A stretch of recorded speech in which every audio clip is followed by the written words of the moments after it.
With more than $60 million in bribes and the arrest of Republican House Speaker Larry Householder, the U.S. attorney in charge of the investigation calls Team Householder the biggest corruption scandal in Ohio history.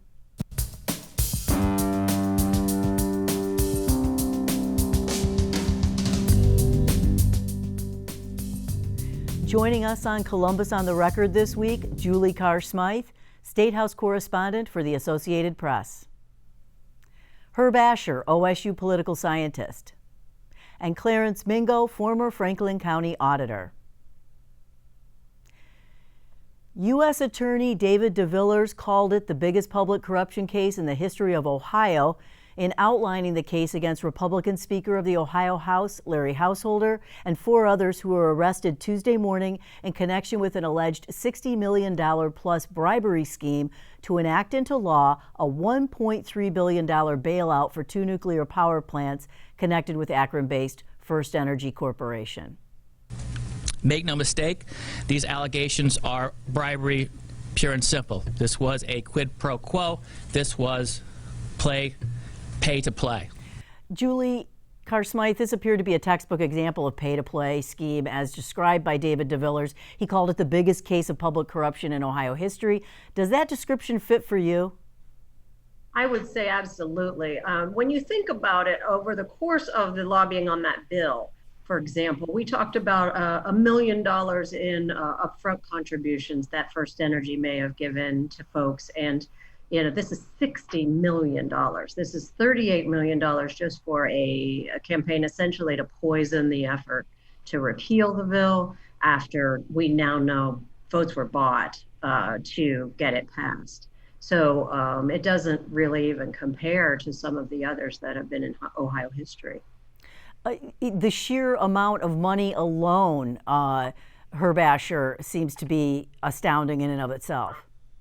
Yeah. But also, I mean, the brazenness of the overall plan. This was actually a well-developed plan that involved multiple stages to get the right people elected, to lobby the bill through the legislature, ultimately successfully, and then try to fight the repeal. And that's incredibly ambitious. And one of the things that was not surprising about this is that those separate pieces were all out there. I must say, our journalists and reporters over the last couple of years did a good job. For example, describing the contested primaries in which householder-backed candidates were getting a lot of dark money and ultimately were successful overwhelmingly in winning those primaries and helping Larry get elected speaker. Same reporters did a wonderful job talking about the lobbying on the bill and how heavy-handed it was. And our same reporters did a wonderful job in talking about the really shabby efforts made to prevent the repeal from getting on the ballot. So our reporters were actually on top of this, but the one thing they couldn't do is really put all the pieces together, draw up the narrative and the evidence to show what a corrupt scheme this was. But thank goodness for our reporters. Yeah, Clarence Mingo, reporters famously do not have subpoena power, right? Well, Herb is making an outstanding point right now in a time where media is not highly esteemed, at least from a Republican perspective. We owe a debt of gratitude to the reporters and journalists who put time, effort, and energy into tracking the story and at least creating a general awareness that something was afoot. Certainly credit the United States Attorney's Office, but Republicans right now are no longer owning the story. The story is so bad, it is full of so much decay that we are really struggling to come up with a message to the public that defines and otherwise explains how we got here. I've said this before, and I'll say it now. We are in an era in which Republican leaders, Republican grassroots leaders, we owe an extended apology to the public for the way we are governing nationally, and now we're finding out here at home in our own state. This is not a good reflection of government, and we owe an explanation and an apology to the general public, and then we have to provide a commitment and a plan forward to demonstrate that we are a law-abiding party to be respected, full of values, virtues that all Americans and certainly in Ohioans would appreciate. U.S. Attorney DeVillers outlined as well the Team Householder strategy.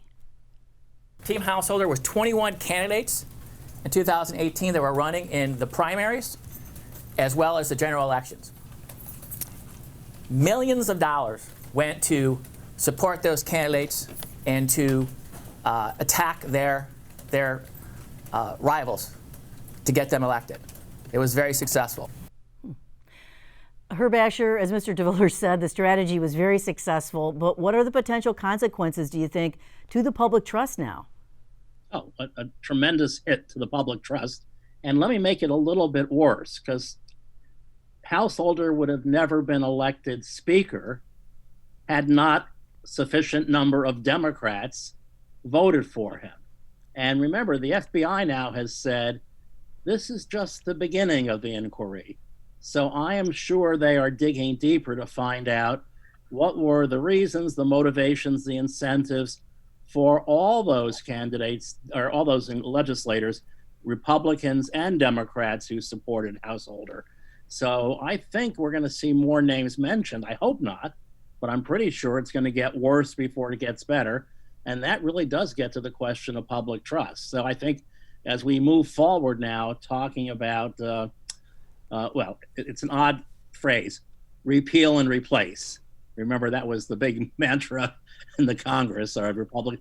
But I think as we move forward with respect to repealing and then replacing House Bill 6, I hope somebody will take some leadership, ideally the governor, maybe the Senate president, and raise some broader issues about public policy and what is the appropriate mix of energy sources that really should support an Ohio economy, be a reliable sources of energy, really help provide jobs, be clean sources, because this whole area of energy and utilities in Ohio has traditionally been an area in which the lobbying, at the very least, is really heavy-handed.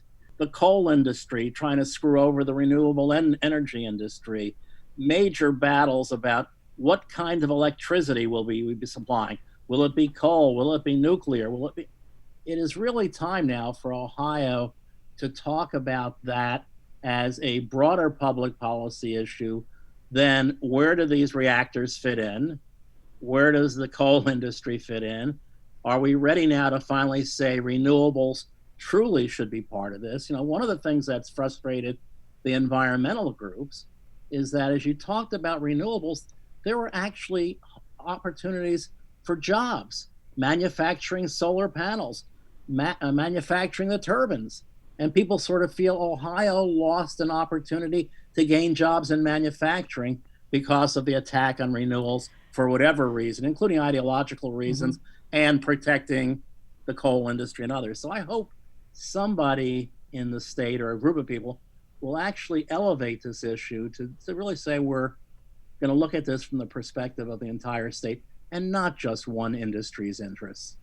Julie Carr-Smythe, when we talk about the repeal and replace, it means different things to different people.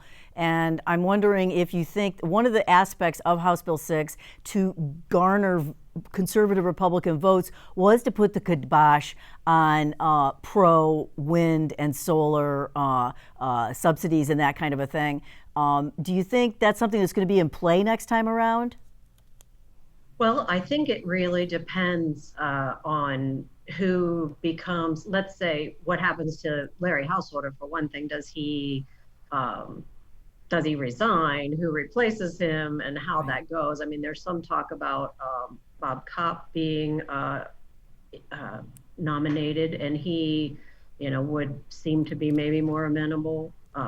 Obviously, we saw the governor kind of flip-flop on that question of whether we should replace the bill or not this week.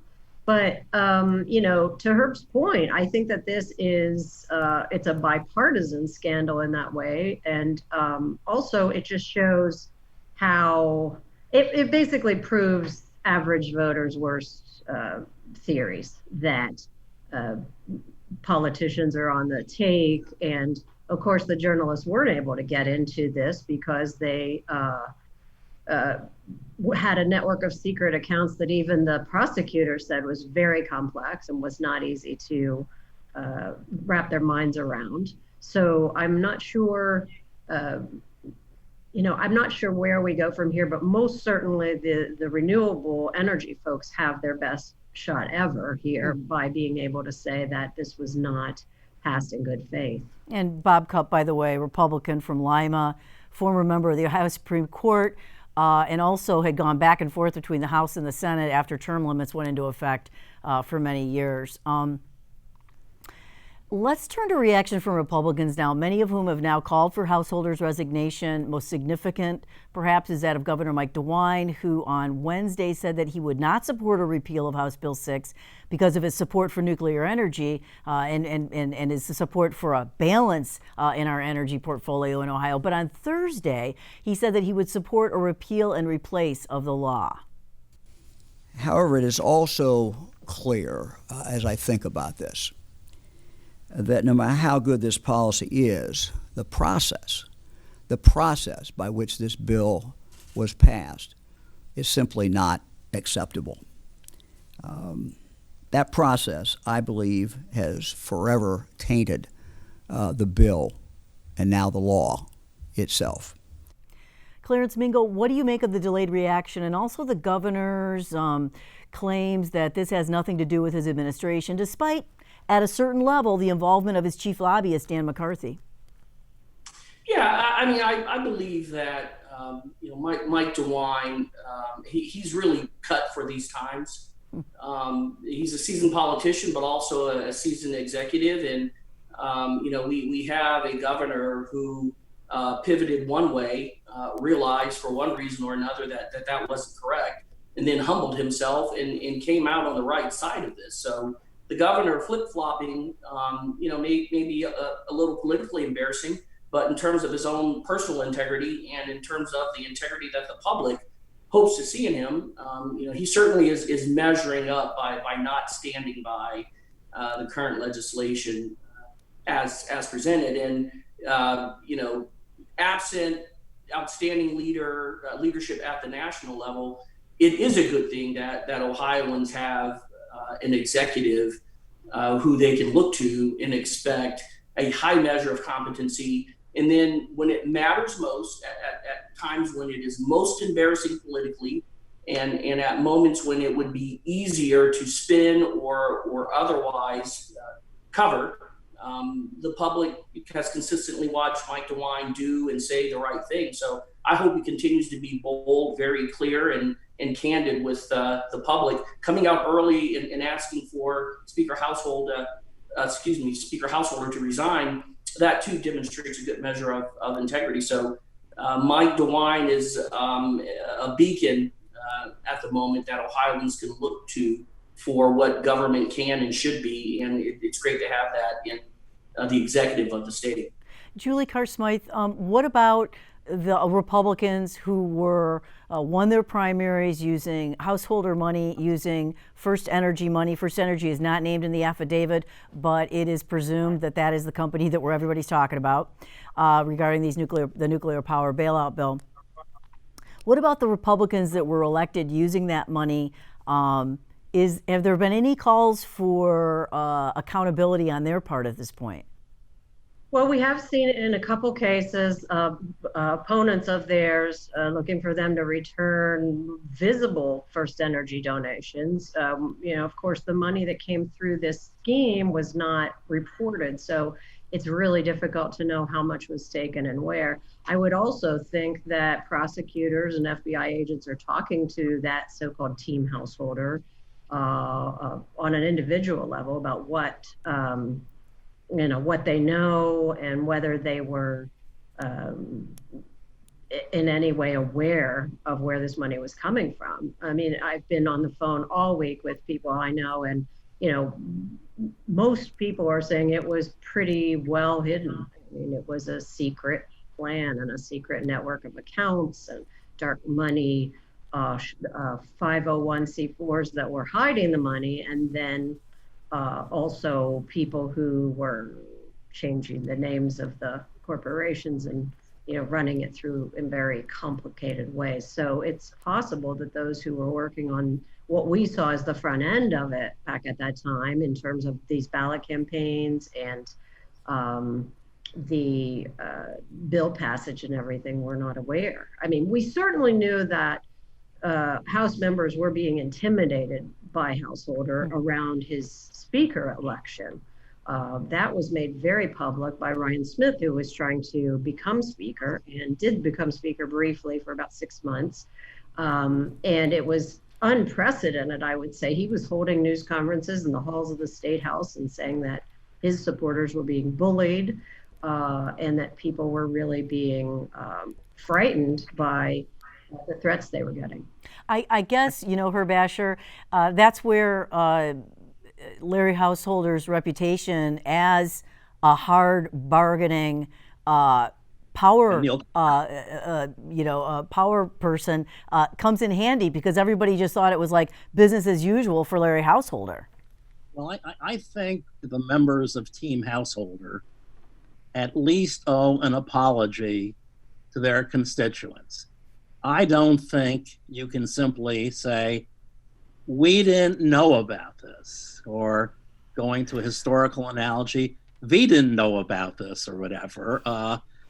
It was sort of out there that this money is flowing in, not directly to their campaign accounts, but on behalf of them. And they certainly knew about the heavy-handed stuff, and they also knew about the things that were going on in terms of the repeal. That was publicized, it was reported. So I think, in fact, if they start saying, we didn't have any idea that it was so bad, well, they're either, very naive, very trusting, or they just didn't want to know. They didn't want to ask the questions. So I'm just suggesting that they apologize. So I'm not accusing them of illegality per se, although I'm sure the FBI is looking at individual cases to see if there's any transfer of monies into personal accounts and things like that. I wouldn't think so. I would hope not. But I think there's a greater level of responsibility that they have than just simply saying, we weren't aware, or I'm shocked, Clarence Mingo, as far as that Republican reckoning that you talked about earlier, do you think an apology by the Republicans, even though they may have been unaware of their role in it, do you agree that should be part of it? Yeah, so a couple thoughts in that regard. And number one, I do believe that there are many well-intentioned Republicans who have touched this unknowingly, perhaps a bit naive, perhaps their eyes were not as open as they should have been, or maybe they just didn't appreciate the signs. But there are good Republicans that I know of who were simply shocked and awed when this broke. There are lobbyists who were close to this who really did not appreciate what was happening. Even still, an apology from the leaders on the Republican side of the Ohio General Assembly is absolutely due. We are not, as a party, making good choices. Look, we chose President Trump over John Kasich, Jeb Bush, or Marco Rubio. The president has a very strong, pronounced, thuggish style of leadership. Bad choice. Ryan Smith and Speaker Householder contending for the leadership of the legislature. Ryan Smith is of a different temperament and personality, the style I appreciate. Speaker Household, using his own words, is he's tough and heavy-handed. So an apology, yep, absolutely due and in order, but also an expression and commitment to making better choices as to what leadership in the Republican Party should reflect. And it starts with voters, but it also starts with the elected class who constitute Republicans across the state in administrative, executive, and in legislative seats. And just to get back to what the governor had to, the question on the governor changing his mind. I mean, I think it would have been smarter for him to say on the first day, I really need to, this is all breaking as we speak. I need to understand it better. But he didn't. He came out and he said, we need to stick with this law. And I signed it and it was good policy regardless of how it got passed. And then he said the exact opposite the next day. And I respect that he is in a bind because he doesn't want to look as if he's not signing things that he believes in. And so he obviously stood behind his own signature on that bill. But I think it was pretty apparent pretty quickly that the process was tainting the end product there. So that was just a little baffling to me. And Yep. I think if they talk about repeal and replace and they say simply, okay, we'll do it again, but this time we'll do the same bill, but this time it'll be clean. That's not sufficient. There are provisions in that bill that we should review again. They were put in to win votes. They were put in to advantage some sectors of the energy industry and hurt others. It shouldn't be simply replacing it with the bill that was ultimately passed. Maybe you still want to bail out the nuclear power plants, that's fine. But there are a lot of other things in that bill that deserve to be reviewed in a thoughtful way. And I would hope that the replacement after the repeal would actually look at some of these issues and make it a better piece of legislation for the state of Ohio. Governor DeWine made news as well this week when he extended the county-specific mask mandates to the entire state, saying it's necessary to stop the spread of COVID-19. Last spring, the governor switched gears overnight on the topic of a statewide mandate, telling people instead that a face covering was only encouraged. Julie Carr-Smythe, what's changed besides the spread of the disease, which former State Health Director Amy Acton predicted in the first place? Well, I think the severity of the spread is really frightening, and nobody wants to oversee a whole bunch more people dying from this. Also, I think that back at that time, things were kind of new and science was developing. But also, I think that Mike DeWine is disappointed in the fact that he has repeatedly asked the people of Ohio to do this voluntarily.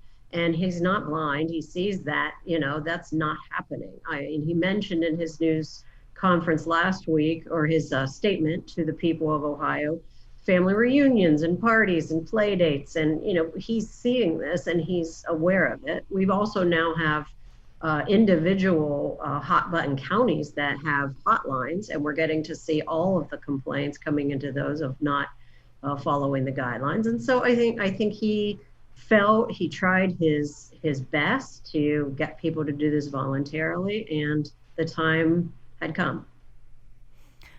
Clarence Mingo, as far as that trust in individual human nature when it comes to something like the masks, it seems to have been responding to those requests seems to be very much along political lines, coming down from the top down, from the president. And what do you make of that? And what is your sense about how people are going to follow going forward? I see people every day who are still not wearing masks. Yeah, and we talked earlier a few minutes ago about choices, and here again, on the Republican side, in terms of leadership, we have to make better choices. The president, quite frankly, is misleading the nation, and is personally responsible for executive decisions that have cost lives, and is also costing the nation financially. Here at home, getting back to Speaker Householder, the assault against Dr. Acton started in the General Assembly with the Speaker and other legislators who were not appreciative of and were simply disrespectful towards the science and the knowledge she was bringing to a very serious crisis, this pandemic facing Ohioans. And the fact of the matter is, COVID-19 has overtaken the political spin. It's overtaken all of the rhetoric, all of the political strategy, all of the political calculations designed to help the president win. And the reality is terrible. And so I think at this point, Republicans, begrudgingly so or not, have to begin messaging that we have to adopt these best practices, message to the public every single day that we have to listen to the physicians, the scientists, and those who are otherwise more informed than the general public about how to live and how to navigate economically, health-wise, and otherwise through a pandemic. And that starts with Republican executives. It starts with Republican elected officials. It even starts with Republican candidates who at this hour cannot afford to be political, but rather practical, ensuring that the public has the highest and best information for our own survival, our own economic vitality, and to ensure that we mitigate this crisis in a way that will at least leave a foundation for generations to come and Ohioans at large to be able to perceive and appreciate the future free of a virus that is really destroying us. So we have to get serious about this. It starts with better choices and, quite frankly, better leaders. You each have 10 seconds for your final off-the-record parting shots. Clarence Mingo. Yeah, so 10 seconds, here it goes. Listen, we ought at this hour be finding someone to love on. There is so much chaos in division. The weekend is coming. Go find someone you don't know, someone who doesn't look like you, someone with a different skin color. Go love them. And then Julie Carr Smythe, you have 5 seconds. Yeah, just a shout out to Jim Siegel, our late colleague in the press corps. I mean, he was on top of all this when he talks about journalists who are really aware of this, and I've been missing him this week. And it's my fault there's no time for Herb Asher. Thanks to all of you. That's Columbus on the Record for this week.